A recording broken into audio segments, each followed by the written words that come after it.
I recently stumbled across a fascinating 2024 essay written by a Norwegian psychology professor. In this essay, he talks about how he was asked to teach a course about intelligence, and he was excited about this because he used to teach that class a lot, but hadn't recently. So he thought what he would do is he would open this class the way he always had before by talking about the so-called Flynn Effect, which is this observation originally made by James Flynn that IQs worldwide have been rising since roughly the post-World War II period. So here's what the professor wrote in his essay. The Flynn effect has been rising steadily for so long that I thought I'd bring an updated graph. I'd update a graph to 2024 numbers because it's always fun to tell students that their generation is the smartest people who had ever lived. But then he added those new numbers to his old chart of rising IQs and was floored by what he discovered. IQs weren't going up anymore. And not only had IQ increases slowed down, in recent years, IQ scores had begun to decrease. His students were not the smartest generation to have ever lived. They were getting dumber. Today, I want to talk about this so-called reverse Flynn effect. There are some convincing arguments for why this is happening, and I want to talk about these, but my main purpose is to then introduce an additional factor that I think is getting overlooked, but once we recognize this additional factor, it will give you some compelling opportunities for getting ahead in an increasingly stupid world. I'm Cal Newport, and this is Deep Questions.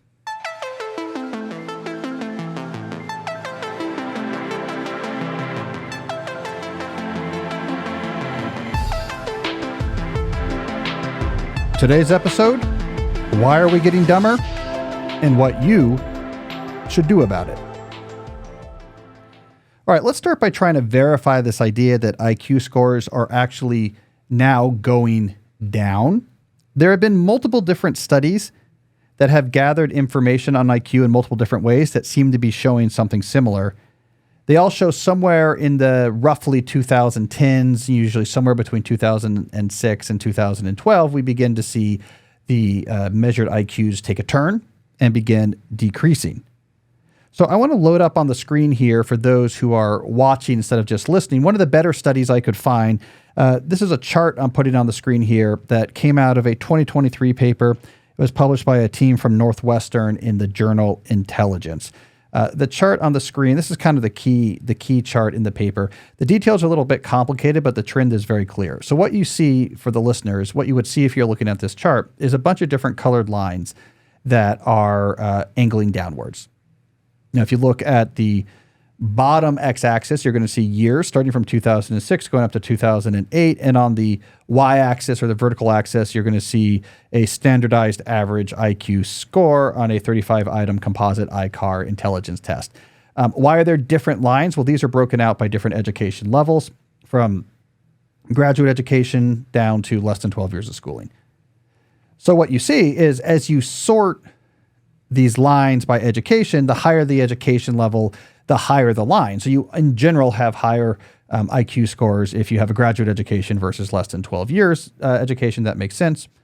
But what's interesting about these charts is that the lines all head downwards. So we see, yes, this is the so-called reverse Flynn effect in bright Technicolor. IQ scores are getting lower. If you look at charts from 1932, you see they go up on average like 3 to 5 points per decade. And now we begin to get this decline as we get to the 2010s. Below it is another chart that breaks this out by gender as well. Basically no difference. They both go down. There's not any meaningful difference there between genders. All right, so we see the steady decline. It hits all education levels more or less equally, even though they start from different places. Very little difference between gender. If you break out specific intelligence measures within this 35-item test, you see that all but one measure decreased. So there is actually one intelligence measure that's often tested on IQ tests that still is increasing, and that is three-dimensional rotational scores. So tests of your ability to have a 3D object in your mind and to rotate it within your head. We're still getting better at that, but on everything else, we have begun to decline. All right, so why is this happening? There's one argument in particular that is common. It's well known. It's been articulated by many different people in many different contexts, and it is pretty convincing. Here's the short version of this most common argument for the reverse Flynn effect. We stopped reading. So the idea that reading rates are down drastically, this is well covered. This is known. We did an episode, I don't know when that was, Jesse, but probably like in the spring, where we went over a lot of like the more recent data about how much people are reading for pleasure, and how these have had a steady decline. So this is just, this is well known. Now, many have argued that this shift away from books and towards other types of media, such as television at first, now more recently also the internet and smartphones, can explain, at least in part, why we are getting dumber. So how does this work? Well, I want to play you a clip here. This is James Marriott. He's a critic and columnist for the Times of London. This is a podcast appearance from a couple of weeks ago where James tries to summarize this sort of general argument that the now well-accepted fact that we're reading less is impacting our overall intelligence, and helps explain the reverse Flynn effect. It's kind of a long clip, but I think it's worth hearing in its entirety because James sort of lays out clearly how this chain of argument goes. So Jesse, let's hear this clip. When you look at the way that information is structured in a book compared to the way that information is structured in a phone, it makes a lot of sense. Books are exceptionally dense with information. They're exceptionally dense with argument. Print requires us to make a logical case for a subject. A really significant feature of books is that if you make a case in print, you have to make it logically add up. You can't just assert things in the way you can on TikTok or on YouTube or on a podcast or in conversation. And print privileges a whole way of thinking and a whole way of processing the world that is logical, that is more rational, that is more dense with information, that is more intellectually challenging. And if you lose these things in our culture, which I think we really are in the process of losing them, it's not surprising that people are getting stupider and that their reasoning skills are declining, and that, we seem to find that IQ is declining.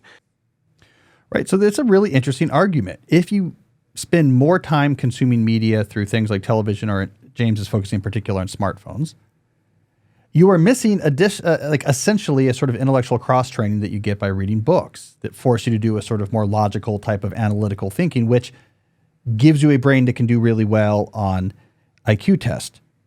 Now, this is not a new idea. So Marriott here is not making a new idea. It's something that really big thinkers, the sort of like big minds of techno-criticisms and media studies from decades past, have been grappling with. I want to play another short clip from Marriott where he talks about the sort of esteemed history of people thinking about these type of issues. Exactly. There was a lot of interesting research and writing on this done in the 60s and 70s when TV and radio had really begun to find mass adoption in Western households. And people like Walter Ong and another guy, Eric Havelock, a classicist, compared the information environments of oral societies with literate societies. And they made a series of really brilliant cases that literate culture enables things like analytic thought. When you can Right. So in other words, this idea, even before we had smartphones, as soon as TV came up, there was this big thinker started saying, wait a second, literate society, so society based on information consumption primarily through the written word, their brains just operate differently. Now, one of the most influential thinkers to try to tackle this concept, this connection between reading and IQ, was the late NYU communications professor Neil Postman, who's been a major influence on my own thinking and writing as a technology critic. In 1985, he published a classic book, which we've talked about on the show several times, Amusing Ourselves to Death, Public Discourse in the Age of Show Business. Now, this book was all about how the shift in our culture from he called it the lexicographic culture, but a culture in which newspapers and books were the main way through which we gained information, to a world of television. It changed the way literally that we thought, our definitions of truth, the processes by which we tried to make sense of the world. I'm going to read you a key quote here from chapter 2 of that book. Postman writes, "Under the governance of the printing press, discourse in America was different than it is now, generally coherent, serious, and rational. Under the governance of television, it has become shriveled and absurd." Now, here's another quote from that chapter where he sort of elaborates how these changes happens. Here's Neil. "My argument is limited to saying that a major new medium changes the structure of discourse. It does so by encouraging certain uses of the intellect, by favoring certain definitions of intelligence and wisdom, and by demanding a certain kind of content. In a phrase, by creating new forms of truth-telling. I will say once again that I am no relativist in this matter, and that I believe the epistemology created by television not only is inferior to a print-based epistemology, but is dangerous and absurdist. So what he argues in this book is that literally we think differently. We think differently in a culture that is broadcast-based versus lexicographic-based, where we consume information created to us visually or in audio form versus reading it for ourselves, and it leads to a worse country. He's like, I'm not a relativist. It's not, well, things change and some things are better than others. He said, no, the lexicographic governance, when we read, that was better. That was better suited for a democratic country and democratic life and just for intellectual life in general. That was actually a really good match for what we needed from the human brain. So there we go. As we moved away from reading, from television to smartphones, our brains thought in a different way. And the way we thought, to put it crudely, the way we think now, it's just dumber.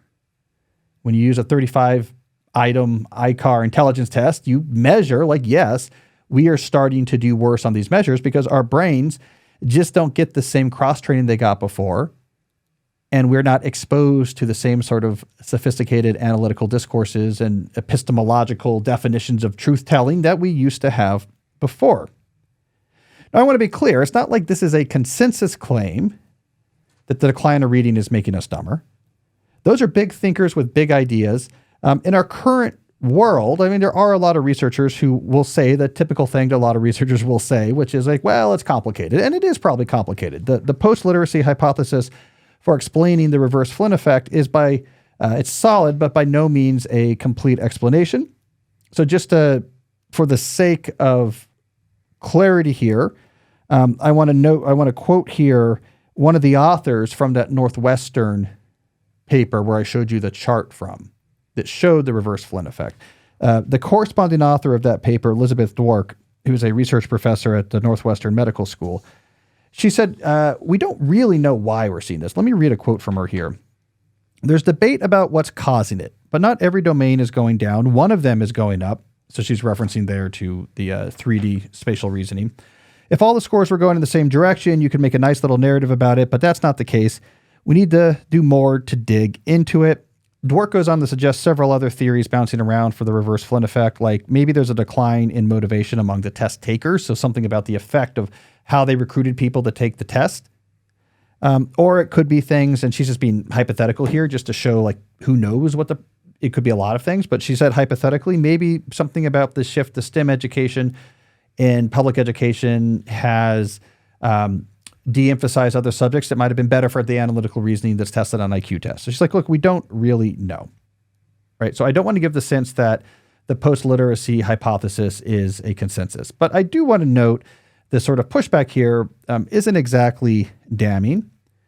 I think the fact that we're still getting better at manipulating visual objects in our head doesn't contradict the post-literacy hypothesis, right? That is a type of intelligence that really has nothing to do with reading. And in fact, using like video games and more visual culture, we're having to simulate more virtual worlds in our head. Maybe that is something we got better at. It would make sense actually with the change in the media landscape. The fact that changes to STEM education or some other changes to the American educational system might be de-emphasizing skills to show up on an IQ test. That might be true, but the reverse Flynn effect is showing up consistently in many different countries that have their own educational systems and priorities.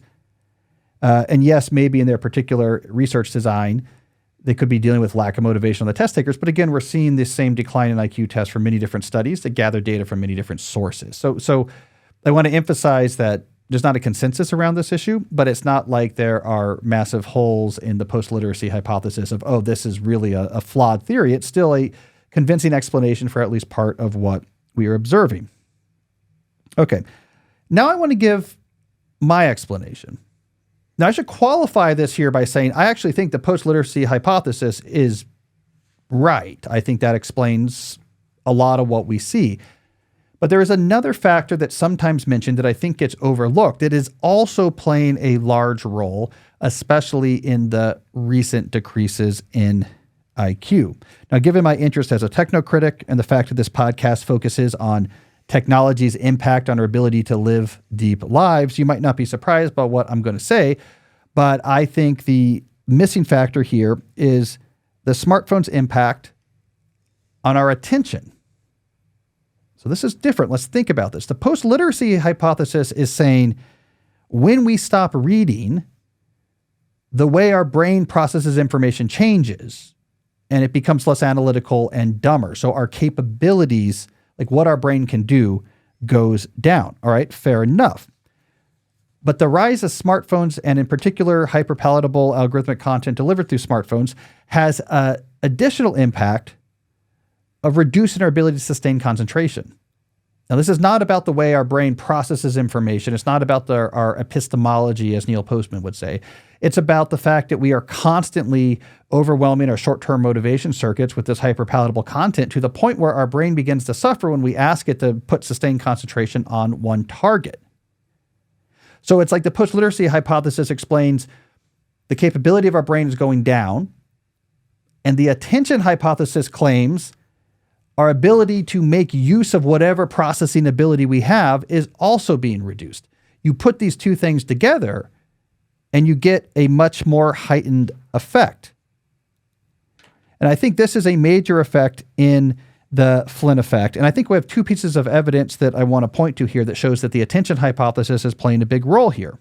One, reading began to decline, of course, well before the advent of ubiquitous smartphones. I mean, we talked about, Walter Ong was writing in the 1960s about the death of literate society with the rise of television. Neil Postman was writing in the 1980s. We've seen declines in the statistics in reading. This has started going down in the 80s and the 90s. So none of this is new. It continues to get worse, but none of this is new.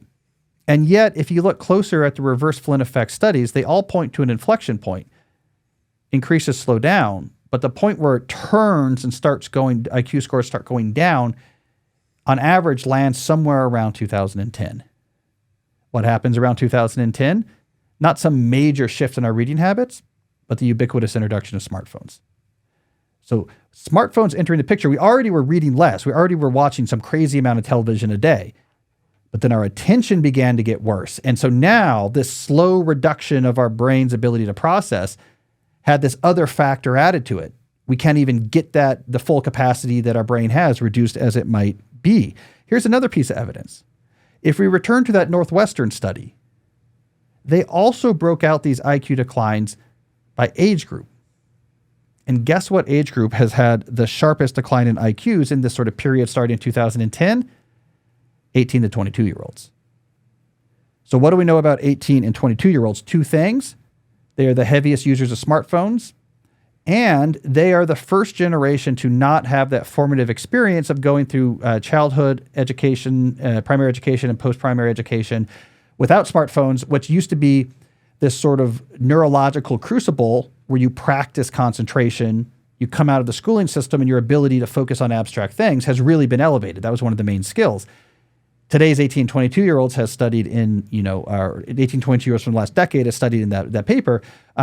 They had the smartphone aspect throughout all of that. So they had a notable impoverishment in attention ability that was probably more heightened than what we saw in other sort of demographics. And they had their things go down the worst. They had their IQ scores fall the fastest. So we put all these pieces together. There's a lot of things that might come together to explain the reverse Flynn effect, and the post-literacy hypothesis has to be a part of it, right? I mean, if we were still in a largely lexicographic society, we would be smarter. And moving on from that has and continues to make a difference. But smartphones have added their own extra special dumbness spice on top of this sundae of badness, which is we also struggle to concentrate and use the skills we already have. So we're in a post-literacy society, but also a post-concentration society. You put those together, and we are accelerating our descent towards dumbness. All right, so that's my idea. But what I want to do is, because I think there's an opportunity here, right? I mean, on this show, what I'm trying to do is not just give you ideas, but figure out what are the concrete takeaways that these ideas imply. How can you, in other words, like what ideas can we draw from these ideas that you can put into practice in your life to try to find more depth in a world in which technology threatens to take that away? So what I want to do now is move on to kind of adding this. We've added some theme music, right, Jesse? Yeah. Some theme music for, at the end of the deep dive, it's time for concrete takeaways.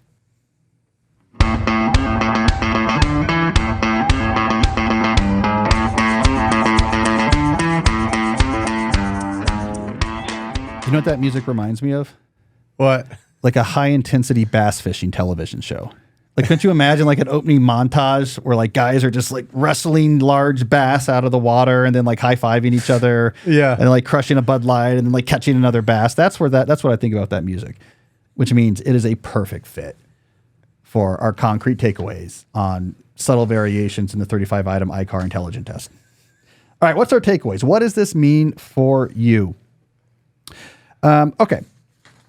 So if losing your ability to pay attention is making everyone dumber, if you cross-train or systematically train your ability to maintain concentration compared to everyone else, you'll be getting relatively smarter. So you have an opportunity here to basically take an IQ boosting pill. You're not actually going to get smarter, but you are going to be hurting your IQ less than most of the other people around you. And so if you are relatively smarter and get relatively smarter compared to the people around you, obviously it's going to open up way more job opportunities, but it's also going to allow you to just appreciate nuances and information in the world. It's sort of like a little superpower you can get. So we can take our sort of IQ boosting pill, metaphorically speaking, if we can practically figure out how to counteract the post-concentration society's pull on your ability to pay attention. So I'm going to get really specific here. I've got 4 things to tell you. Number 1, to the extent possible, I want you to quit apps on your phone or your computer where the company who makes the app makes more money the more you use it. Right? TikTok, Instagram, any of those games that have like a bunch of coins that fall out when you press a button and you never paid for it, and it's just there on your phone, and you start playing it on the flight to Chicago, and then you look up and you're in Chicago and you haven't moved from your seat and your leg is asleep. Anything where your attention is what is valuable, get those off your phone, right? That's just designed to degrade your short-term motivational system to concentrate on something. Do that. It's going to hyper palatable. It's going to take that over. 2, for things that maybe fit that profile, but you can't quit or delete because they have some uses you need to preserve, join the attention resistance. Now, this is an idea from my 2019 book, Digital Minimalism, which says basically find a way through using new rules and technologies to make these technologies that have specific use cases you need to make them no longer hyperpalatable, to make them not a source of distraction in your life. So for example, if you say, I need to use YouTube occasionally for looking things up, right? Like this is a good reference library when I need to figure out how to change the oil on my minivan. Great. Get a browser plugin. Only access it on the browser, not an app. And get a browser plugin. There's many that exist like this that hide the recommendations. Now, YouTube is just a cool library. You search for oil change. You see the results. They're all oil change videos. You click on one. You're doing an oil change. And you don't see over on the right-hand side, how oil changes are part of the secret MAGA agenda to put microchips in Epstein's vaccines, right? You don't see those recommendations on the side. You're just getting the oil change video. That's joining the attention resistance. You have to use Instagram for your business for like whatever reason. We got to post because we have to post what's going on at our local bookstore or something like this so people get news. Fine. Have a Google Doc where you put the information. One of your young employees once a day at 5 o'clock takes that, puts it into a post and puts it up. You never even see Instagram, right? So, hey, I'm getting use out of you, Instagram, without you being on my phone and me having, again, to, go on this short chain from like, hey, my bookstore is open at 5. Like, is 5 too late for my bookstore to be open? Oh my God, is the oil change on my car part of a MAGA conspiracy to put microchips in Jeffrey Epstein's vaccines, right? Like, you don't have to play that game anymore. It's like I'm getting some advantage out of Instagram without having to deal with that. All right, concrete takeaway number 3. This is a huge one. I've been really pushing this one. It's a hard one. I want you to hear me out on this. When you're home, keep your phone in your kitchen. Plug it in. And that's where it is when you're home. If you need to look something up, you go to your kitchen, look it up. If you need to check, there's a text conversation going on. You're making plans with your friends. You got to go over there in the kitchen and see what's going on with the text conversation and sort of make your plans there and then go back to what you're doing. If you want to listen to a podcast or whatever, AirPods. And if you're in a mansion, then I guess you can have your butler move it to another part of your house to plug it in. I know Jesse has this issue. So Jesse, your butler can move the iPod from your kitchen to the catering kitchen if you're in your basement fitness center, and then they can move it to the conservatory greenhouse when you're in your West Wing library. But the point is it's plugged in a location and not on your person. This changes everything. It's not a companion when you're at your house. It's not, no matter what I'm doing, I'm checking this. I'm eating at dinner with my family, I'm checking it. I'm watching TV, I'm checking it. I'm watching sports, I'm checking it. I'm doing chores, I'm checking it. I'm, working out in between sets, I'm checking it. When it's plugged in somewhere, you can't do that. And once you've gone just 3 or 4 days without doing that, you still have all the advantages of it. I can look stuff up or whatever, listen to podcasts when I'm doing my dishes. But when it's not there to check when you're bored, your brain adapts so quickly and says, oh, okay, that's not what happens when we're bored anymore. That impulse goes away. Your concentration ability, it jumps up. That's a hard one, but it's a critical one.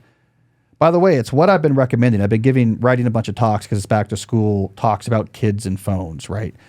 What's the right thing to do with kids with phones? And, I have my standard rules. A restricted smartphone should be when you get to high school. Unrestricted smartphone that might have social media or other apps should be when you're 16.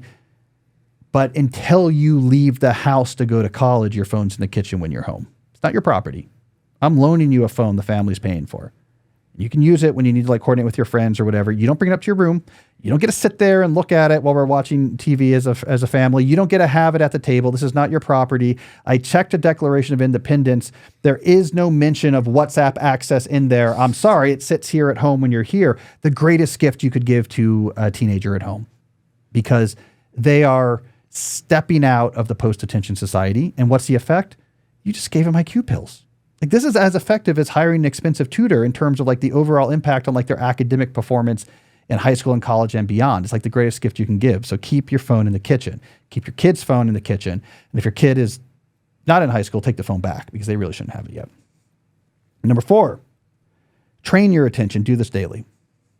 There's 2 main techniques I talk about for actually trying to improve your attention. Both of these come out of my book, Deep Work, from 2016. So yes, I've been beating on this drum for a while now.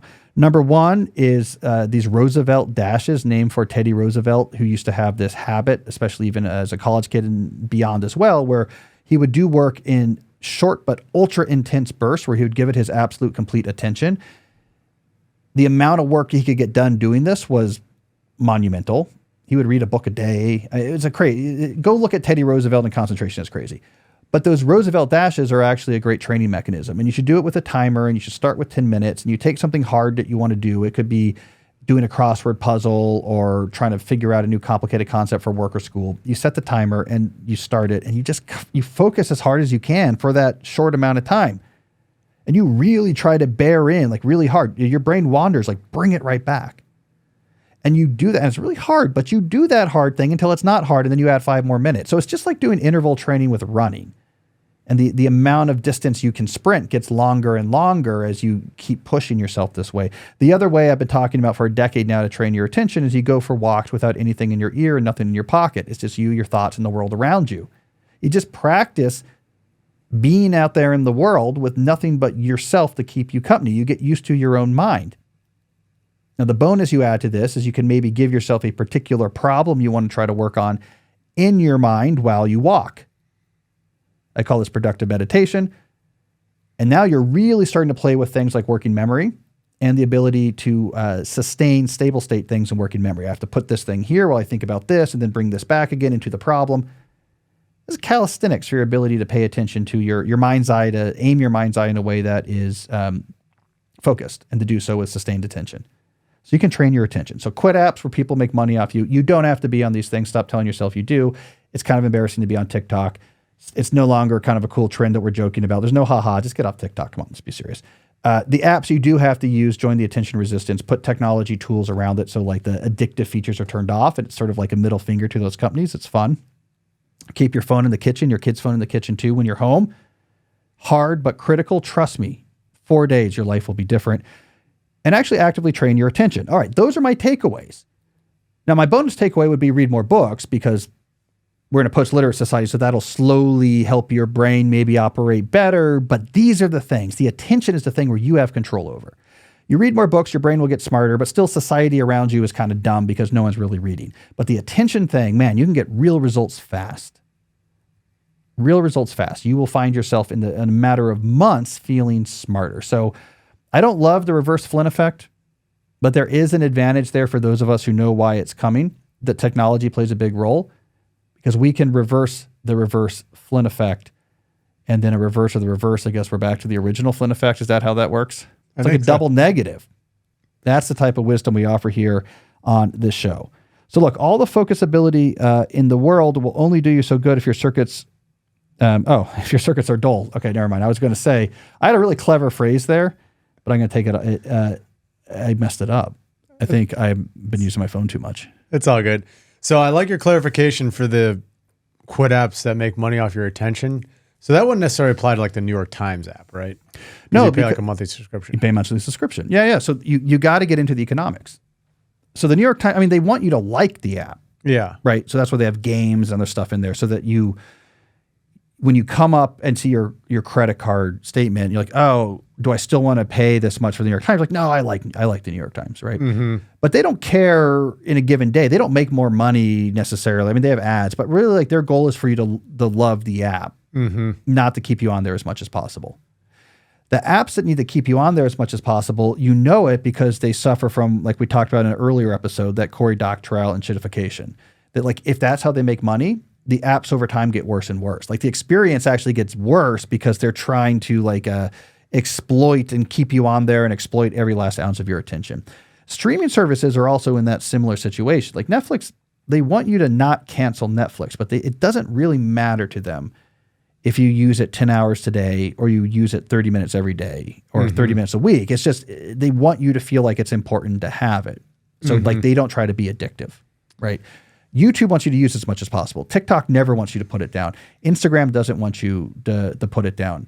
X doesn't want you to put it down. They want you to be on there and stay on there. So those are the ones I worry about. Yeah, I've taken your advice about the phone in the kitchen like years ago. So what's been the effect? Is, like say you go to a hotel or something and it's in your bedside, just because the room's not big. You don't check it that much. Right. So you've lost that instinct when you're at home. Yeah. Yeah. I mean, I still keep it away, but yeah. So there you go. So it changes the way you think about it. Yeah. And it doesn't really take long. So there you go. I mean, I talk about attention a lot, but this is like another reason why you should care about it. I'm not interested in just like abstract moralizing. Attention is good and distraction is the tool of the devil. I read that whole book. We talked about Thoreau's Acts on this show that was all about the moralization of attention in sort of mainly 18th and 19th century writing. We don't need to moralize attention here. I don't want you to be dumber because your life will be better if you're smarter. So we're getting kind of concrete here. All right. So there you are. We're becoming dumber, but you don't have to be. All right. So we've got a good show ahead. So if you're tuning in, this is your first time tuning in, don't tune out because let me tell you what we still have coming up ahead here. We've got questions from listeners on issues surrounding trying to live and work deeply in a world that has more and more technological distractions, including a call and a case study where you're going to find out about someone who struggled, was always doing too many projects and made progress on none of them, took a very specific piece of advice from my writing and now has succeeded immensely with a single creative project and is being like praised for this album she did. It's a great story. And then in the final segment, I want to talk about cell phones in schools because we're back to school season, some interesting dynamics about what's going on there. So all of this is coming up. But first, we're going to do the thing that most people tune into the show to hear, which is a word from our sponsors. Here's the thing, Jesse, and I'm tired of you doubting me on this. You doubt me on this all the time. You need a VPN. Jesse hates to hear that from me. He says, I don't need a VPN. I want people to violate my privacy because it's a cruel world and I'm nihilistic, right? That's Jesse not wanting VPNs. It's crazy. The rest of you need a VPN. Here's why you need a VPN. When you connect to the internet, your traffic is contained in little bundles called packets, and the specific information you're sending around the internet might be protected in encryption, but the address, like who is this information going to, that's in the plain text. So anyone who can look at your packets knows what sites and services you're using. So at home, this means like your internet service provider knows all of the sites and services you're using. If you're at a public place using Wi-Fi, there's like simple apps you can run on your computer that allows you just to use your radio on the computer to see like what sites and services are people near you accessing. A VPN protects you from this. And the way it does this is instead of just directly accessing a site and service, You take the message you want to send to the site and service, you encrypt the whole thing, and you send it to a VPN server. It unencrypts it and talks to the site and service for you, encrypts the answer, and sends it back. So now what does your internet service provider find out? Just that you're talking to a VPN. What is the guy who's looking at the packets in the coffee shop? There's a lot of meanings for that, but I mean the technical meaning. What is he finding out? Nothing other than you're accessing a VPN. So that is how you gain back privacy. The use of the internet without a VPN is like disabling mute on Zoom. Sooner or later, someone is going to learn something about you that you didn't mean to share. All right, Jesse, so stop telling me that we don't need VPNs. If you're going to use a VPN, I suggest you use today's sponsor, which is ExpressVPN. It's easy to use, it works on all your devices, and is rated #1 by top tech reviewers like CNET and The Verge. So what are you waiting for? Protect your online privacy today by visiting expressvpn.com/deep. That's expressvpn.com/deep to find out how you can get up to 4 extra months free. That's expressvpn.com/deep. We also want to talk about our friends at Oracle. In business, they say you can have better, cheaper, or faster, but that you only get to pick 2. What if you could have all 3 at the same time? That's exactly what Cohere, Thomson Reuters, and Specialized Bikes have learned because they upgraded to the next generation of the cloud, Oracle Cloud Infrastructure. OCI is the blazing fast platform for your infrastructure, database, application development, and AI needs, where you can run any workload in a high availability, consistently high performance environment and spend less than you would with other clouds. How is it faster? OCI block storage gives you more operations per second. How is it cheaper? OCI costs up to 50% less for commute, 70% less for storage, and 80% less for networking. How is it better? In test after test, OCI customers report lower latency and higher bandwidth versus other clouds. This is the cloud built for AI and all your biggest workloads. So right now, with 0 commitment, you can try OCI for free. Head to oracle.com/deep questions. That's oracle.com/deep questions. All right, Jesse, let's get to some questions of our own. First question's from Sam. I'm an executive on the West Coast, struggling to reclaim morning hours from meetings as my East Coast colleagues often schedule them. Do you have any advice on how I can incorporate more deep work hours? Yeah, it's a tough issue because if you're on the West Coast and you have East Coast colleagues, even if they're trying to wait till their mid-morning or midday to schedule meetings, those are still going to fall at the beginning of your day.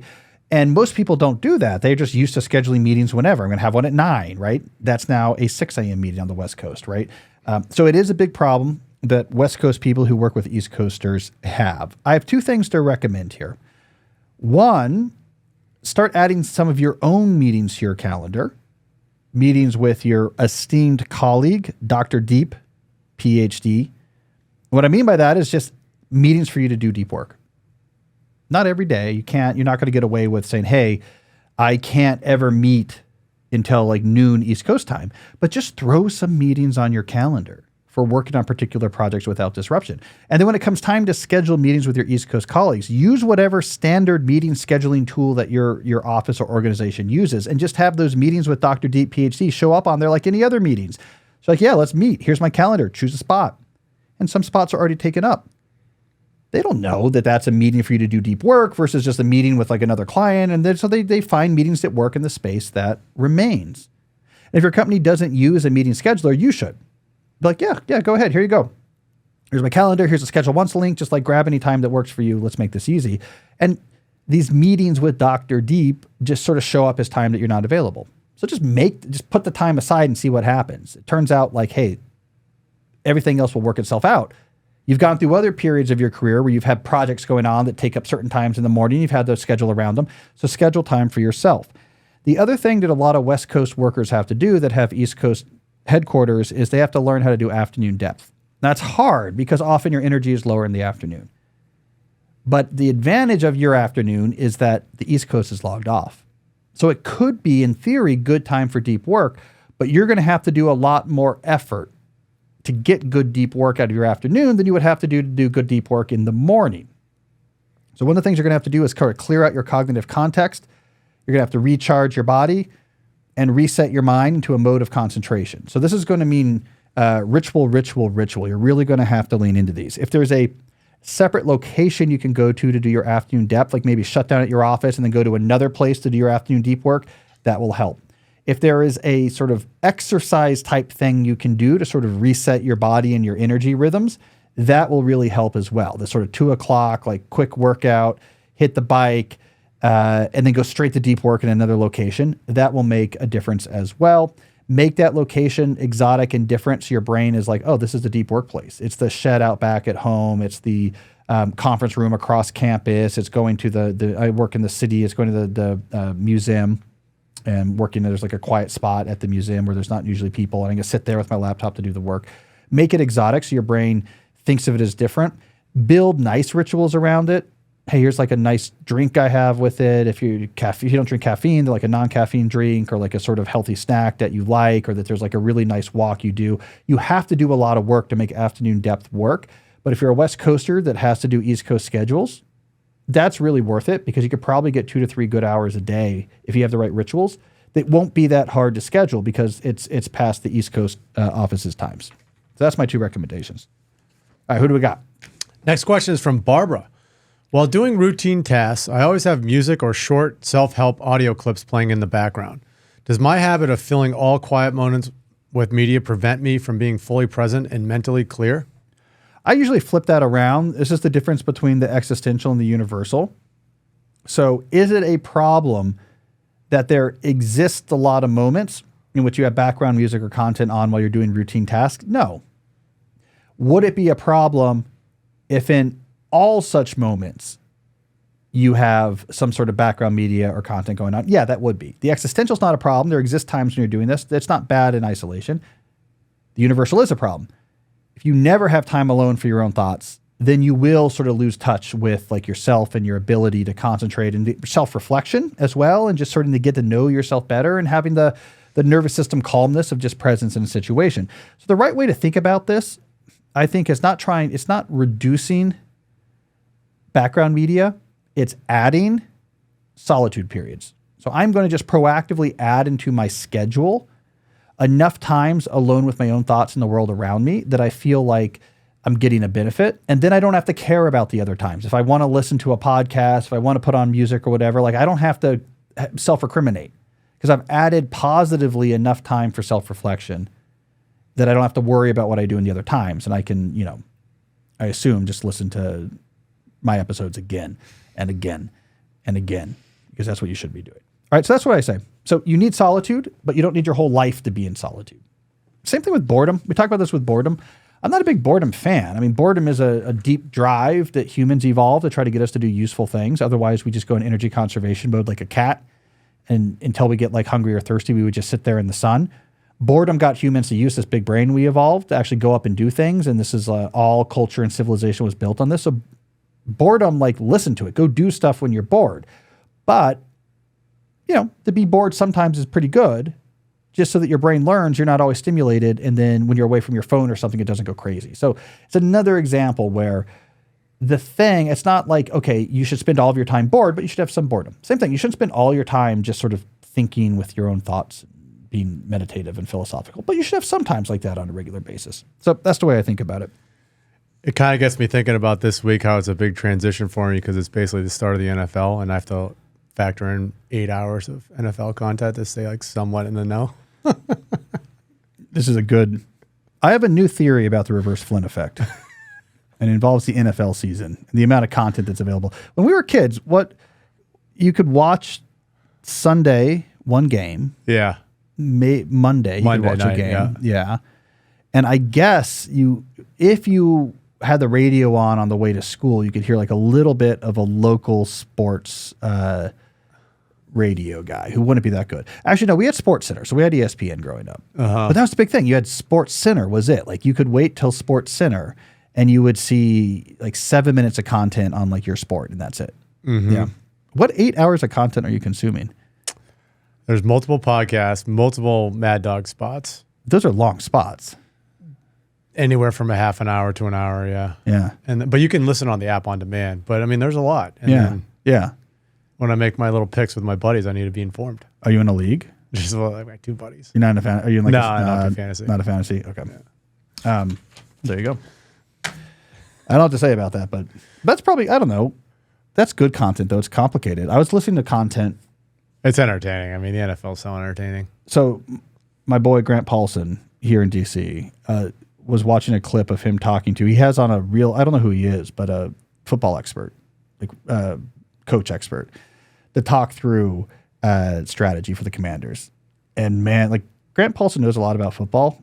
This guy is melting his brain. He pulls up these diagrams and he's just going on and on about like, well, you have to understand, see what happens with Deebo Sanders is we're going to have like a forced nickel configuration. But if you go in the forced nickel configuration, and he then moves in motion, you're going to have to pull in a linebacker to cover him. But a linebacker is going to have probably the worst coverage player on the field. And now you've created an unfavorable matchup, but you have no way of avoiding that because if he stays in the running back slot and he has these diagrams that have all these helmets that he's moving around or whatever. So like, I get it. Yeah, it's complicated content. If I was doing a Nats podcast right now, a Washington Nationals podcast, I'd be like, it'd be huge, like intro music. It'd be really complicated. And it would like, the camera would swoop in on like MLB Network. And I'd be sitting there and like, so we go deep in the strategy of like what the Washington Nationals need to do. And they would zoom in on me and I'd be like, stop losing. You're playing bad. Play good. Good baseball. The white things, the bases.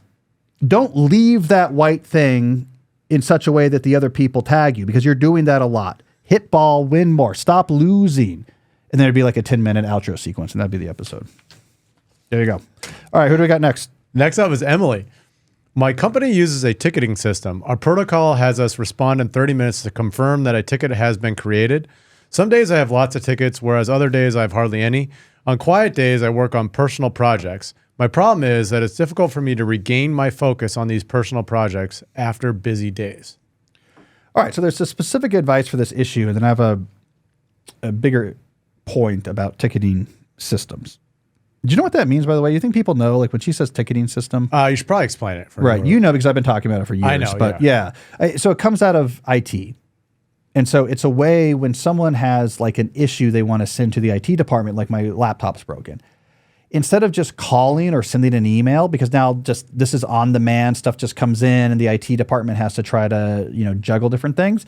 They invented these things called ticketing systems where I submit my problem and it generates a ticket and the ticket has a number and the ticket has a status. And so if I'm on the IT process, if I'm an IT person at the company, I can see like a whole list of the open tickets. These are all of the issues that people have sent in and I can select one to work on and change its status. Oh, it's in progress. Or if I have a question about it, I can write back, I have a question for the person, and they might respond. Then all of this gets stored on the ticket. It's all in one place. So now if I'm the IT person, I'm not just juggling an inbox with like stuff coming in and people randomly bothering me like, hey, did you look at this issue yet? I'm just dealing with tickets. All right, I'm gonna take this ticket. Let me make progress. Okay, now I'm stuck. I'm waiting for a response. I'll mark that. Let me move to this ticket. On the other hand, the people who are submitting the issues can just ask, like, what's the status of my ticket? And they're like, here's where it is. Someone's working on it, right? So it's like, it was a way of organizing effort with IT departments that reduced unnecessary cognitive context switching and actually really boosted productivity of those departments. I use this example in my book, World Without Email, to try to emphasize the implicit productivity tax that most people pay by working in a collaboration environment in which you have to constantly be monitoring ad hoc unscheduled messages and answering them on demand as they come in. When you get rid of that, a lot more gets done. Okay, so this person is saying, this is Emily. Some days there's not a lot of tickets to answer, so she has time to work on personal projects. And then other days there's a lot of tickets to answer and it might be, okay, I've had a couple busy days. It can be hard for her to return to her project. So there's a bigger point here, which is when you have a project that requires focus, how do you sort of shut down that project in such a way that when you need to open it up again later, you can do so with minimum effort or overhead? And it really does matter how you shut down a project, especially one that requires deep work. It matters how you shut it down when it comes to how easy it is to pick it up again a couple days later. Now, if you just stop in the middle of something, like a lot of loose ends, and then you come back a few days later, you're going to feel a lot of resistance to loading that project back up because your mind is going to have to recreate a complicated cognitive context before you can really make progress on it. And that takes a lot of effort. It has to sit there and like try to remember everything that was going on, recreate where you were. This whole time it has to try to resist other distractions to try to stop that cognitive context or pollute it from loading in a pure way. in your mind's like, that seems like a lot of effort. And if this isn't really urgent, I don't want to do it. So what you want to do is shut down the project in such a way that it's easier to load up. So it's worth always taking some time to tie up loose ends, even if you have to come back and stay a little late that day to tie up the loose ends. Like maybe some tickets came in and you got interrupted. Come back and tie up the loose ends. So you want to tie up the loose ends. You want to have, if possible, like a narrative that you're leaving for your future self. All right, here's where we are and here's what needs to happen next. It's useful if you can identify the very next thing that needs to be done and maybe have some of the pieces already in place so that you can hit the ground running. There's a lot of stories of famous writers who would do things like this with their manuscripts. They would sort of finish what they're working on and sort of start the next paragraph so you can kind of hit the ground running, like read through that paragraph and then just keep writing. And by reading up to the point where you stopped, you would get your attention going. So do something similar, like, okay, this is where we're picking it up, is answering this question, and here are the 3 websites that are relevant to it, and we have to figure out, like, this is where I was stuck. Now, when you load that project up a couple days later, you're like, okay, that's exactly where I am. I'm trying to answer this question. This was the information I'm using and where I was stuck. Okay, I can get back into that quicker. It's easier to pick back up. So tie up loose ends and set yourself up with a narrative about where you are and clarity about exactly what you need to do next. It'll be easier to start deep work on that project the next time. My bigger point about ticketing systems is I haven't quite figured out how to do this, but I've long been a proponent of the idea that we should have more communication protocols like this outside of just IT people. Because it gets you out of this sort of informal, on-demand, ad hoc communication patterns that we do with email and Slack. It has a central place where all of your communication threads are stored. All the communication relevant to one project is in one place.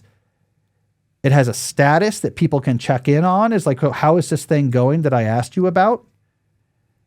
It gives you, as the person doing work, more of a pull model. Okay, when I'm done with what I'm doing, I then look at my ticket dashboard to select what to work on next.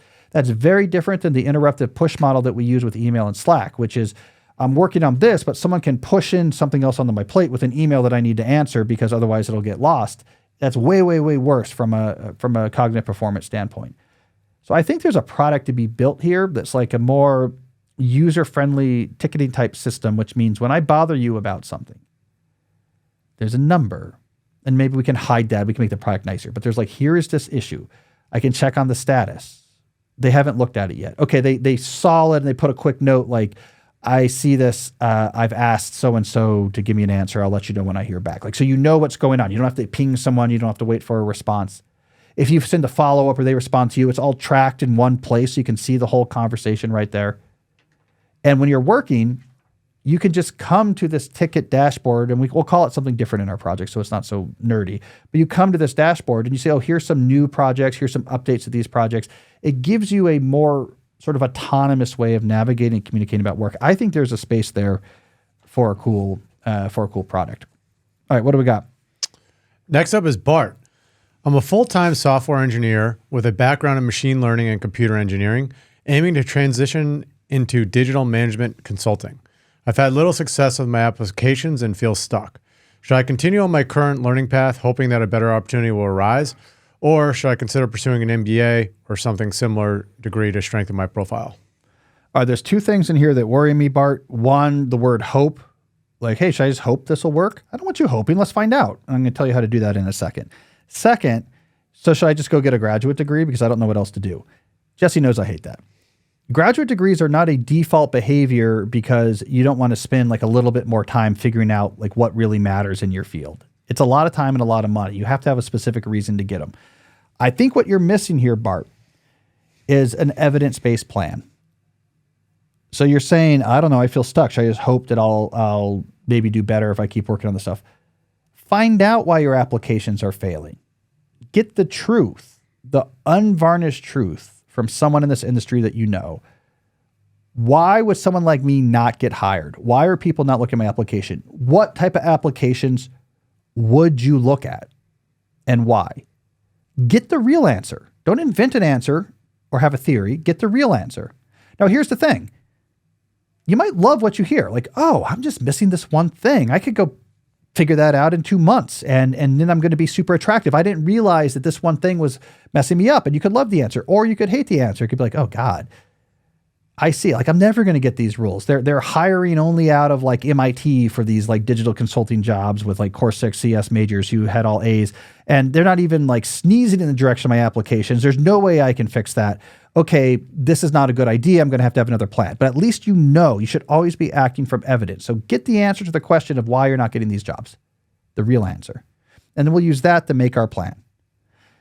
Then and only then, if what you find out is like, yeah, we would hire someone like you if you had an MBA from a school of this caliber or higher. In fact, here's 3 people recently from a similar background who had an MBA from a school of this caliber or higher, and we hired them. So if you got an MBA from a school of this caliber or higher, we would hire you. Then, okay, then you could think about, is it worth the expense and time? And if it is, like, then you know why you're getting that MBA. That's when you would do that.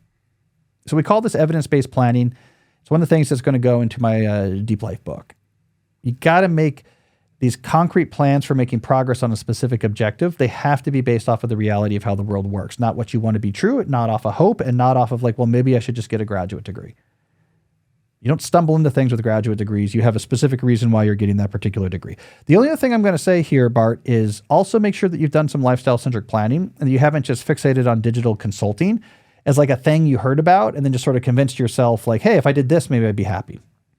And then it just becomes a self-fulfilling almost abstraction, right? Like there's this thing, digital, and that's what I'm doing. If I could do that, that's what I'm focusing on. And you haven't even really stopped to ask, what do I want my ideal lifestyle to look like? And then what role does that play in that? Is that part of a overall plan for systematically moving closer to this ideal lifestyle? Or is it just sort of like a random thing I came up with? So make sure you've updated your lifestyle-centric plan and that this still makes sense as well. So evidence-based planning, LCP, the whole thing, to make sure that you're not just fixating on like a random thing because you need something to fixate on. All right, who do we have? Next up is Karen. I just achieved one of my grand goals, a tenure track law professorship. I want to take advantage of this fresh start to get really intentional about my planning and time management systems. How should I treat this blank slate? So here was the one confusion I had, and I don't know if it was clear in the longer question, Jesse. Law school professorships they're weird to me. Like sometimes it's all you're doing is being a law school professor, but sometimes these law school professors also practice law. She's getting out of law. Okay, so she's leaving. She's transitioning from what she called the constant fire drills, I think she said at some point, that she faces as a lawyer. She's leaving that to go in the tenure track academia. Okay, Karen, you're going to find it in a lot of ways easier, in some ways harder. So the ways you're going to find it easier is you won't be on for 9, 10, 11, 12 hours a day, billing in 7.5 minute increments. Like you don't have to be locking in your brain and just squeezing out activity without break. When you're a professor, if you leave for an hour to go see a friend, no one yells at you. Like no one comes in and is like, these are billable minutes. Like what's going on here? No one cares. No one cares. I disappear for months at a time. No one notices.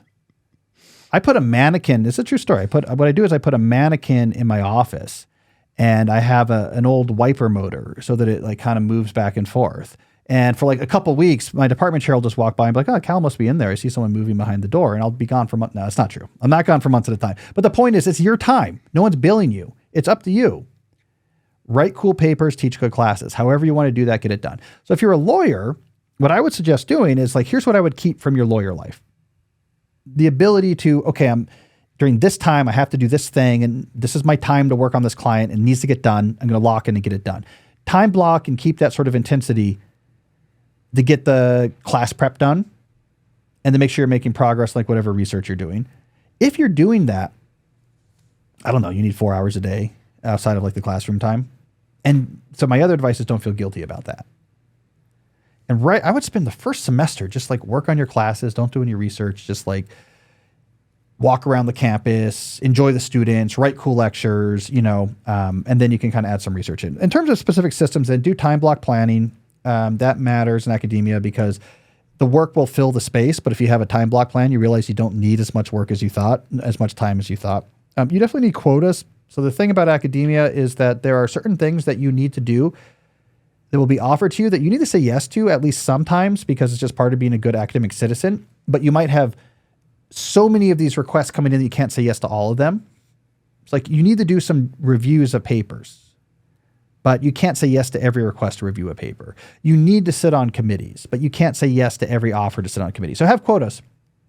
Here's how many papers review, how many recommendation letters I write, how many committees I sit on, how many program committees I'll be on, how many students I supervise. Set quotas of the stuff that's important, so you're doing the stuff that's important, but that you have a limit on how much of it you do, and when you get past that limit, you say, look, I love this activity, I do a lot of it, but I've hit my quota, so I can't help you out this semester. So have quotas, they make a big difference. Definitely in academia. Use autopilot scheduling for all the autopilot stuff. So in particular in teaching, there's a lot of stuff that happens regularly. Like I have to prepare lectures, I have to do this type of grading, I have to, like stuff that happens week in, week out. When, where, and what you do, just have it auto-scheduled on your calendar. Don't even think about it. It's like, yeah, like after lunch, I go to this library and that's when I do my grading. I do that on Thursdays because they hand in their essays on Wednesdays. Like autopilot it. It makes your life easier. And it also means like when other things fall into your schedule, it's not going to steal the time you need to get the basic repeated stuff done that you need to get done. And then I would have communication protocols, especially for students. You know, hey, here's how you get in touch with me. We come to my office hours, maybe have multiple email addresses, like an email address for class questions that are like just for that's separate from what you use to talk to like your community, have a separate research address. Like, so have communication protocols, read a role without email. You have a ton of autonomy as a professor, so you might as well lean into it. But I think you're going to find this job intellectually stimulating and refreshingly not so grinding as law was. And don't make it into a grinding job. Enjoy the fact that it doesn't have to be. I haven't been back. It's been a year and a half since I've actually set foot on Georgetown. I don't think anyone's noticed. Not true. Not true. You were kind of talking about your office. What does your office look like? I have a lot of offices. Or I have 2 offices at Georgetown now. Are your papers everywhere, or is it kind of neat? I got to decorate my office, man. It's kind of depressing. Like, so I had my original office. I had brought stuff in. I had a coffee maker and a table and a carpet, and there was like a bookshelf in a certain place and what have you. And then like I moved offices because we renovated the floor or whatever right before the pandemic. And so I didn't decorate it when I moved in. And then I just lost that momentum. And so it's kind of depressing. It's undecorated. There's like this weird bookshelf in there that just has random books on it. Then I have on the shelf behind me, my desk is like a bunch of my books lined up. It's a true story. Segment producer from the Today Show did that because they were interviewing me and they were shooting B-roll in my office. And they're like, I think it's going to look better if there's something back here because your office looks like a place in which a monk committed suicide. So we need to make this look more interesting. So they took a lot of books of mine off my shelf and they set them up behind, like, so that the shot of me at my desk would like at least have something in the background. And that's been there ever since. So it's really depressing. I don't even have any degrees on the wall, though. I will say, wait, so why do you have 2 offices? Well, so, okay, I have another office which I didn't know until recently. So this one I'm excited about. I haven't seen it yet. So there's a Georgetown, I'm a computer science professor, but I'm also, a founding faculty member of the Center for Digital Ethics, right? So a lot of my work at Georgetown now is about technology and its impact. So the Center for Digital Ethics is headquartered in this cool new building. It's by the law school campus. So it's down by the Capitol. Oh, that's near Gonzaga. Yes, near Gonzaga. Yeah. It's a couple blocks off North Capitol. It's real close to like the NPR headquarters, Union Station, and the Capitol, and the Doubler, the restaurant. Oh yeah, we should meet up there. So, anyways, the point is, I have an office there too, which I haven't seen yet. But like it's cool down there because I can take the metro there. Yeah, I was just gonna say that. Yeah, which is nice. And you can see the Capitol from the building. Probably not from my office, but there's certain rooms in the building and the public policy school's down there and the law school's down there. So yeah, so I have 2 offices there, and I have an office here, and I have 2 offices at home. You got to spruce up your office on the main campus. I don't have my diplomas up, but you know what? I remember reading this really interesting paper years ago when I was writing How to Become a High School Superstar, where I got deep into the psychology of impressiveness. It's a cool book, by the way. I always recommend people read it, whether you're going to college or not. And one of these studies I found, it was on counter signaling, where not bragging makes you more impressive, right? And they talked about, like, in nature, this happens some places where in nature it's more raw. Like, the idea is there's certain displays you can do to attract mates, but it also makes you more easily attacked by predators. So there's kind of like this balance you have to figure out. But in social psychology for humans, it shows up in subtle ways. And there was this a study that's famous to me because I thought it was very clever. In the UC system, they randomly selected a bunch of professors of different ranks. So like tenured professors down to like non-tenure track professors. And they called at night when no one was around. They called their phones to get their voicemail to see how they described themselves on their voicemail. And the higher the rank or like the status of the professor, the less likely they were to say PhD. So like me as like a full professor, and this would be much more likely to be like, hey, this is Cal, I'm not here, like leave a message. But if you were lower rank or non-tenure track, you'd be much more likely to be like, this is Cal Newport PhD. And so they were saying it's counter signaling that like as you move your way up of like status hierarchies, you would less mention that you want to put PhD, like I don't have PhD after my name on my books. Like you don't, because it's counter signaling. It looks like you're trying too hard to prove, and so it becomes you signal less. So anyways, that's how I explain the fact I've never had my MIT diplomas hung up anywhere. I was like, I don't need to show my diplomas. That's what I say. It's really because I'm lazy. I don't need to show my diplomas. Like that's like I don't need to convince someone that I'm so highly educated and like I'm at the top. I can't get any higher in academia. I'm at the highest rank you can get. So I'm not going to go out of my way in any way to indicate my training or whatever. You should at least bring back the rug and the coffee maker. Yeah, the coffee maker broke. And someone took I gave the table to someone else. I have a whole plan, but no, I got to decorate. I've got a whole plan to continue to change the office here that I'm renovating. I got to finish that plan first. Yeah. And then I'll start working on my offices. I should make that office cool. This is really interesting to people, by the way. Like hearing about my office decoration. Do we have a case study? We do. All right. I want to do that just so we can hear the case study music.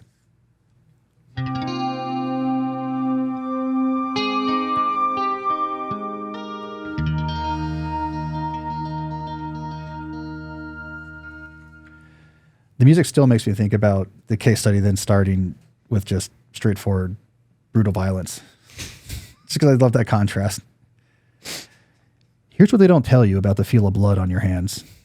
It's slippery, like an eel. That's what I thought.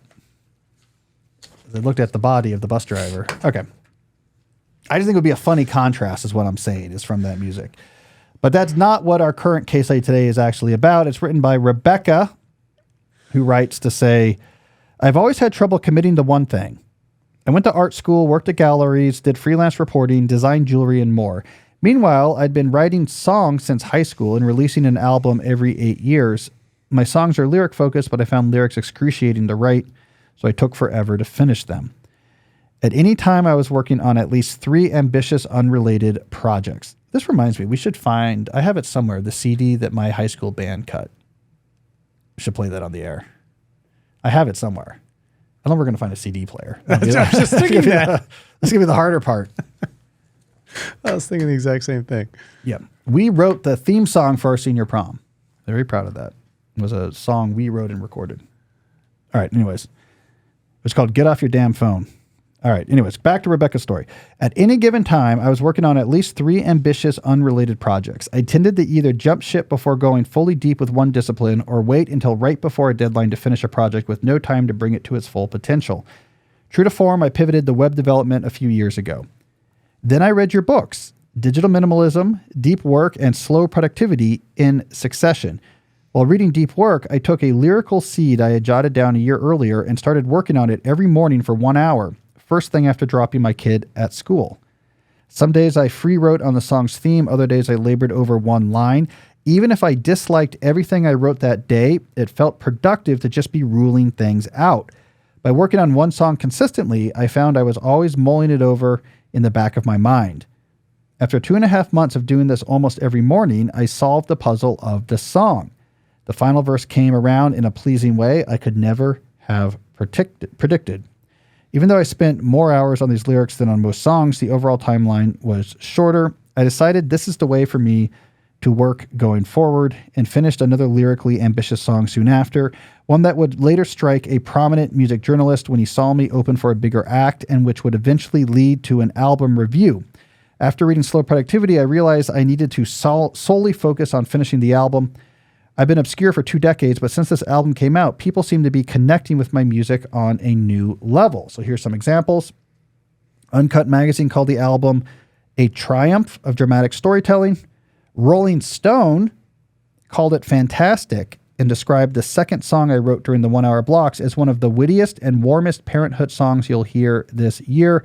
Aquarium Drunkard wrote, Before the Future is that rare thing, an album that feels as satisfying and complete as a great short story collection. I attribute this all to both a higher level of songwriting than before and my new willingness to focus on one project and see it through to the end, including the packaging and promotion phase.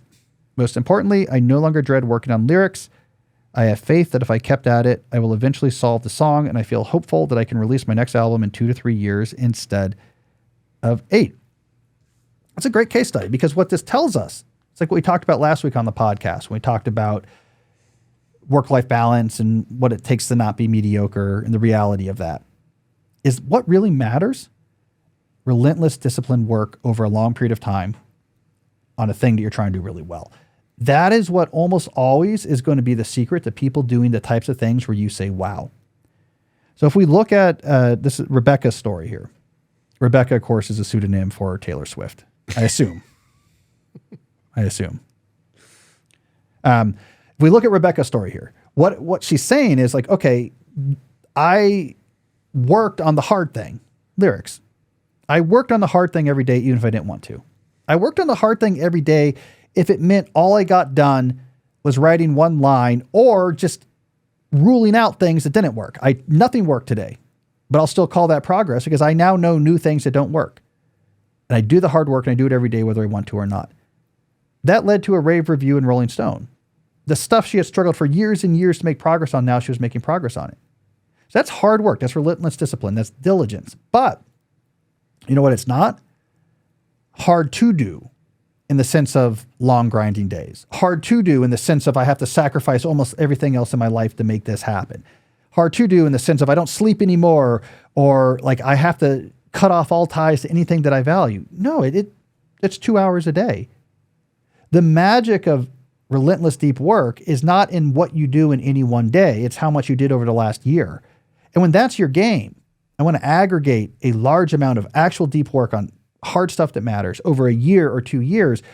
What you do in a particular day doesn't really matter. It doesn't have to be exhausting. It doesn't have to be busy. It doesn't have to be performative. In fact, if you do that, you're going to burn out and the amount of work you get done is going to be much less.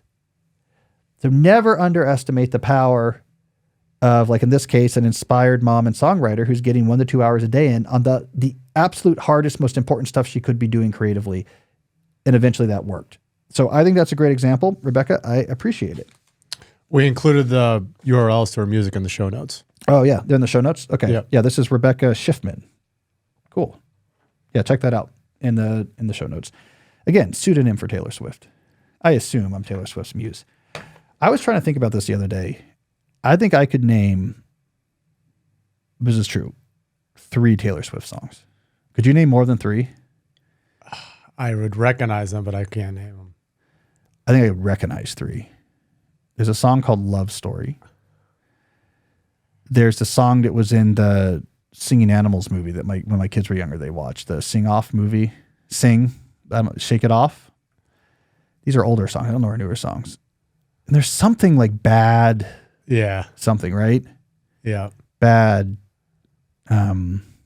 kidney stone or something. I don't know. I don't know what it actually is. You could probably go on for 2 hours because you listen to a podcast on, I'm sure, about like Kelsey's last year performance. I don't listen to their podcast, actually.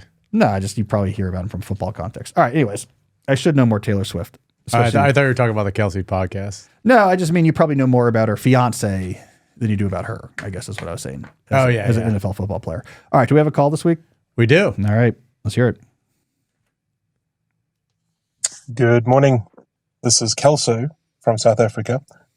I want to start off by saying thank you to Cal for all the knowledge and insight that you've provided over the years in terms of your books and your podcast.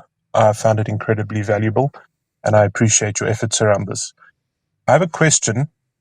When a person is in the weeds again, after potentially working for a while and sort of losing control over all of the commitments and everything that one needs to pay attention to. How does one sort of put a stake in the ground? And I need some strategies to understand how one goes through the review process to get back on track in terms of commitments, in terms of projects, etc. Is there a framework or a strategy that you would recommend in order to put a stake in the ground, start again from scratch, and understand exactly how to proceed from there? Thank you so much. Take care. Kelso, I appreciate the question. Just that's actually the second Kelso I've met. It's an unusual name, but that's the second Kelso that I've met. Kind of ironic that we're also talking about Kelsey. Like I was worried at first that there's like, yeah, this is Kelsey. Why don't you know my fiance's songs? A. B. How do I hear this live because you're recording the tape? I just do. Taylor has that technology. C. I'm coming to fight you, which would be a highly rated episode. All right, this is a good question. There's two different types of resets here that matter. There's like a purely professional reset, which is just, you're making progress. You have you're all locked in. You have time blocking and multi-scale planning and working on different initiatives and keeping on control of stuff. And then you go through like a super chaotic work period because there's like a crisis or something and all that flies out the window. It's just like our hair's on fire. We're trying to make this done. And how do you turn back on your time management systems? We've talked about that on the show before about how you recover. I would point towards, if that was the issue, there was an issue, a podcast we did over the summer. And maybe you remember this more, Jesse, but we did a podcast over the summer where I talked about like going to a one-page productivity system, like a highly reduced productivity system. Mm-hmm. And if you're looking for it, it's called one-page productivity. And this would have been like 6 episodes ago. Episode 360. Episode 360, so 9 episodes ago. So if that's the issue, like, look, we have a fire drill at work, and so all of my systems are out the door. Just go in the summer mode and fall back on like a one-page productivity system that just sort of keeps your head above water, prevents major things from being missed, and makes you have some sort of peace of mind. And then once you have a little bit of breathing room after the crisis dies down, then you can sort of one by one turn your systems on. If it's a life overload, so it's not just work, it's all sorts of stuff going on. Maybe it was like a health issue with you or someone in your family, or there's like a major disruption or a natural disaster. Like there's all sorts of stuff that can happen that throws your whole life into chaos. And you're like, I don't even know what I'm, doing anymore. I'm just sort of running from one crisis to another. Maybe I've fallen into like some unhealthy substance habits, and I'm, just things aren't going well, but now the acute emergency has died down and I want to get out of it. This is more of a reset where I would look at something like, I'm thinking about my Deep Life book, where part 2 is about what's this crash course in becoming a more capable human. And it's something I say, you could do this a lot of times in life. Like when things go chaotic, how do you get things back? So without going into too much detail, because I haven't finished this part of the book yet, the basics of this sort of like, I want to reset my whole life, is you take 4 areas and you do 1 to 2 things per area 1 month at a time. That's like the framework you want to think about. I think I talk about this. We re-released a podcast episode like this in August, where it was like 4 months to something. So I've talked about, you might find a sample system like that if you go back a few episodes. 366. But mainly what you want to do if you're trying to reset your life is be like, okay, it's going to be like health, it's going to be relationship. If you're religious, it's going to be God, fixing that, relationship. And then, it is going to be social, and then maybe work. So like 4 or 5 things. And then you just like, you go one by one. Like I got to just throw a daily habit into each and just get that back. Something that doesn't take that long, but just like a small exercise habit, a small like connecting with people habit, a small like spiritual habit, right? And you go through like 2 to 4 weeks for each one thing. Maybe you go through again, add a second thing. You're not trying to jump into like my ideally configured life where I'm making the maximum progress on my ideal lifestyle. It's like I am back in control in the sense of I'm not where I want to be right now, but I'm taking action that's optional on things that are important. And that resets you. And it's going to take 6 months, it could take 4 months, whatever it is. And then you can say, all right, great. Now I'm back in it. Where do I need to start making major changes? I got to get this whole problem out of here. I need to shift this job. And then you're sort of back in a mode of capability where you can start taking big action on optional things that are important. So that's what I'd recommend. All right. Our final part, I want to check in on the cell phone and schools debate. I think it's interesting now that we're in a new school year to see where we are. But first, something that's even more exciting, I'm going to briefly mention a sponsor. Jesse, let me tell you about something I'm not very good at, which is hiring. As you know, we recently hired a creative director to help run the newsletter, among other things, here at the company. You know what my process was there? This is, I'm not proud of this. I took a back of a receipt and I wrote on it, and I have it here, so I remember. I wrote on it, me need newsletter guy, money maybe, non-jugglers preferred. And then I just nailed that onto a random telephone pole, and because I don't know what to do, and I don't trust jugglers. You know what I needed instead? Indeed. When it comes to hiring, Indeed is all you need. So stop struggling to get your job post seen on other job sites. Indeed sponsored jobs will help you stand out and hire fast. According to Indeed data, sponsored jobs posted directly on Indeed have 45% more applications than non-sponsored jobs. Plus, with Indeed sponsored jobs, there are no monthly subscriptions, no long-term contracts, and you only pay for results. There's no need to wait any longer. Speed up your hiring right now with Indeed. And listeners of the show will get a $75 sponsored job credit to get your jobs more visibility at Indeed.com/deep. Just go to Indeed.com/deep right now and support our show by saying you heard about Indeed on this podcast. Indeed.com/deep. Terms and conditions apply. Here's a phrase I just came up with on the spot right now. Hiring? Indeed is all you need. I also want to talk about our good friends at Vanta. In today's fast-changing digital world, proving your company is trustworthy isn't just important for growth, it's essential. That's why Vanta is here. Now, here's the thing. Running a company today that basically has anything to do with technology is likely going to require some sort of compliance with all these various standards that are out there. And this can be a huge pain. It take up a lot of time that you should be spending instead on just making your company, your products better. Vanta makes this all easier. So whether you're a startup tackling your first SOC 2 or ISO 27001 or an enterprise managing vendor risk, Vanta's trust management platform makes it easier, quicker, and more scalable. This is actually true, Jesse. This is an actual true story. Remember how on the last podcast I talked about being at dinner with a friend and we both had like the Ridge wallet? Yeah. The guy from the tech company. That same dinner, so you know we have the right sponsors for our show. At that same dinner, he was talking about vibe coding a software application using AI. And he actually mentioned the phrase about how one of the things he was sort of having the struggle with is making sure that he had SOC 2 compliance. So he actually was talking about SOC 2 compliance. So I was like, Vanta! And they asked me quietly to leave at that point because it's sort of weird that I jumped up and yelled Vanta. But the point is I had a conversation with someone about SOC 2 compliance just a couple of weeks ago. So these compliances matter, but they're a pain to work with. Vanta helps. One of the things they can do is complete security questionnaires or help you complete those questionnaires up to 5 times faster so you can win bigger deals sooner. And there are results that are impressive. According to a recent IDC study, Vanta customers slash over $500,000 a year in cost and are 3 times more productive. Establishing trust isn't optional, but Vanta makes it automatic. Visit vanta.com/deep questions to sign up for a free demo today. That's VANTA.com/deep questions. All right, Jesse, let's move on to our final segment. So it's back to school season. I am scheduled to give no fewer than 3 talks in the near future about kids and phones, which I'm happy to do because I feel super strongly about this topic. So I've been sort of clued in with like, how is this back to school season going? So I'm going to pull up an article here from the New York Times. This was from earlier. This actually came out in the spring, but it was looking ahead to this current back to school season. The title of this article was Who's Against Banning Cell Phones in Schools?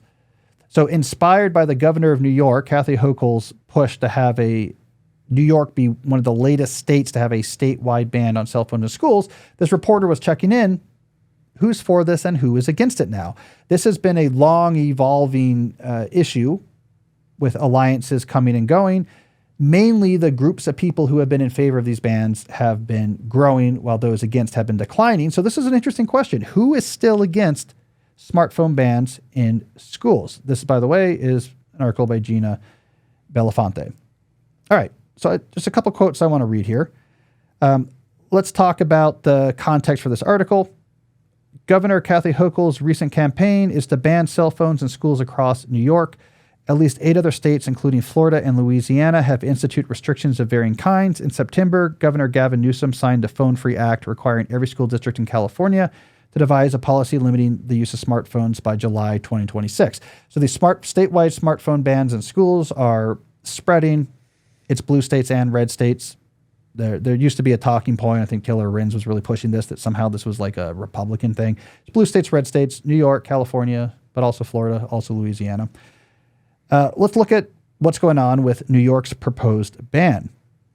In a rare instance of agreement between labor and government, it is supported by the United Federation of Teachers, the union representing New York City school teachers. As Michael Mulgrew, the president of the UFT, put it, it is simple and everyone knows what the expectation is, right? So who's in favor of the cell phone bans? The state of New York and the teachers unions. And it's hard to get them to agree on almost anything. So I think that's pretty impressive. So who is left to be against these right now outside of like high school students who just like to have their phones? This is the interesting point of this article. So the reporter looks into this. The constituents most opposed to all-day phone bans are the mothers and fathers who seem to be addicted to constant filial contact. Twist. This is a twist for those of us who have been following this issue. For so many years, the debate was between the data-driven academics and the theory academics. So the data-driven academics were the social psychologists and the childhood psychologists, the demographers, and the economists who were looking at data and they care about data methodology. This is people like John Haidt. This is people like Jean Twenge who are like, look, I have no dog in this fight, but we're looking at this data. This stuff is bad for kids. We should get this out of schools. Almost certainly this is going to make things better. And then the fight was always against, there's another corner of academia who writes about technology, so like media studies professors or like critical technology theorists who are less about data and more about particular theoretical frameworks. Here's the framework that's dominant in our field right now, and sort of my job is to sort of keep protecting this framework. And those type of academics, they cared about things like techno-determinism. They didn't like the idea of just like a technology by itself could be good or bad. They were much more interested in their frameworks, which were more person-focused and about, conflicting hierarchies of power, et cetera, these sort of like complicated postmodernism-inspired theories. And so for a long time, they just kept throwing up roadblocks for their other professors. And at first, the roadblocks were when Jean Twenge came out in 2017 and said, by the way, like there's a lot of these trends I'm seeing that are kind of bad. And I think it's because of phones. And at first, like, no, it's because of other things. But then they looked closer and said, actually, these trends start just when phones start, not when these other things started. So they kind of moved on from that. And then you had the social psychologists come in and say, oh, no, we're looking at this data. And there seems to be these retrospective giant social surveys. There's these correlations between heavy social media use and bad mental health outcomes. And then against the ID Act, there's like, no, our real complaint was not about the timing. Our real complaint was these correlations are small and there's other correlations you can come up with. And it just matters how you look at the data. No one really knows what's going on here. And then we got better at analyzing the data and they stuck around. And then we got a lot of other types of study designs like prospective studies and randomized control trials and self-reports and natural experiments. And they all were pointing towards the same thing. Oh yeah, these are bad for teenagers. So then the same people are like, that's not really our complaint. I think their complaint now is like, well, maybe cell phones are bad, but you can't ban them because we're going to invent hypotheticals where there is, a particular kid in a particular situation where it'll be bad for that particular kid, and the kid is marginalized, and we get points because we should get virtue points because we realized that could be a problem when you didn't. So like, this has been the battle. These professors fighting these professors. These professors are like, the data keeps showing this, and these other professors keep throwing up different roadblocks. Like, well, what about this? What about that? So this is the twist. Who's really against these bans now is anxious parents. And that's something that those of us who are in the academic argument maybe weren't paying attention to. Let me read a little bit more of a quote here. Governor Hochul has spoken to aggrieved first grade teachers who told her that they are overseeing classrooms full of children wearing smartwatches. Mommy and daddy were checking in all day long saying, I miss you and can't wait to see you, the governor told me. That's a parental need, she said, not a student need. The continuation of these patterns, she worried, was bound to keep children from emerging as fully functioning adults. I've heard the same thing in some of the talks that I give, that part of the solution to getting kids off phones, especially in schools, is therapy for the parents. And I get it. If you're prone to anxiety, I'm a parent of 3. If you're prone to anxiety, this is a really good vector for anxiety. I know about anxiety. A great vector for anxiety is my kid and my kid's like safety. And you can ruminate on that 6 ways to Sunday. And once you start ruminating on that, you start telling yourself all these stories of all these disasters are going to happen. And that the only way to give yourself some peace is to be able to sort of be in touch with your kid and see this is not a problem. Unfortunately, from a social utilitarian perspective, dooming an entire demographic to have these sort of highly distracted, low quality educational experiences so that a smaller group of parents can feel better, it's just not the right trade-off, right? There has to be other ways to work on that anxiety. The kids will be fine. Your ability to contact them in the day, it's not going to help. Also, who are these new parents who are talking to their kids every day? I don't know. I have 3 kids, Jesse. I think by the 3rd kid, we're like rolling them out of the car at the school as like we're on our way to celebrate school starting at like, what'd you call it? Dubliner? Is that the bar you like? Yeah. We're not sitting around, oh, poopsie whoopsie, I hope you're okay. We're like, we got stuff to do. I'm on the Peloton. The margarita. There you go. So anyways, I thought that was interesting, Jesse, that this is, again, I've watched some of these things, you get a sense of the data early on. And you're like, I see the way this is going. And we're going to have this battle for a while, but it's going to, and this has just been one of those issues. Like, kids should not be on these things. It's certainly not in school. And almost everyone is now on board with this. Most of the places of resistance are gone. Again, there's still like the professors who don't like techno-determinism, the academics who are just now, they're just like throwing out random stuff. I don't know.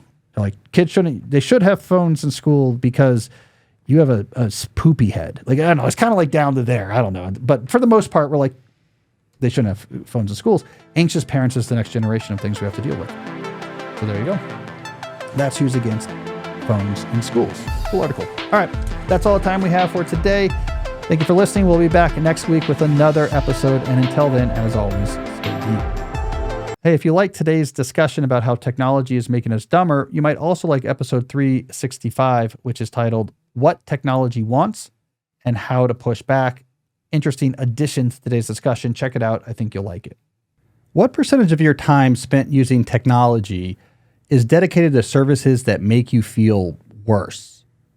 Why do we end up entangled with tools that don't seem to have our best interest in mind? How do we escape this fate and take back control of our attention and reclaim our lives?